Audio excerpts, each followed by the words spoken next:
ఆస్తమాకు కూడా అద్భుతంగా అడ్డసరం పనిచేస్తుంది.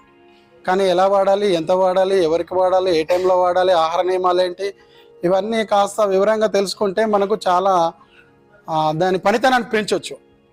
చాలామంది ఏం చేస్తారంటే అడ్డసరం ఆకు రసము కాస్త మిరియాల రసము కలిపి ఉదయం, మధ్యాహ్నం, సాయంత్రం 3 పూటల కొద్దిగా తేనెతోని, షుగర్ ఉంటే వేడి నీళ్ళతోని తీసుకుంటే తొందరగా ఇన్హేలర్ లాగా రిజల్ట్ వస్తుంది. చాలామందికి రిజల్ట్ వస్తుంది. లేదంటే నీడకెండించి పౌడర్ చేసుకొని పూటకు ఒక 5 గ్రాములు 3 గ్రాముల చొప్పున తేనెతో తీసుకోవచ్చు, మిరియాల చూర్ణంతో తీసుకోవచ్చు, లేదంటే ట్రికట్టు చూర్ణంతోనైనా తీసుకోవచ్చు. అది బాగా పనిచేస్తుంది. ఇంకొకటి అక్కల కర్ర ముక్కు ఉందండి. అక్కల కర్ర గురించి నేను బాగా ప్రచారం చేశాను. రాంగా మనం కారు పెడుతుంటే అక్కడ కూడా ఉన్నాయి. బాగా జలుబు అయితే, విపరీతమైన జలుబు సర్ది అయితే 2 మొగ్గలు తీసుకొని నమిలితే ఇమ్మీడియట్లీ తగ్గిపోతుంది.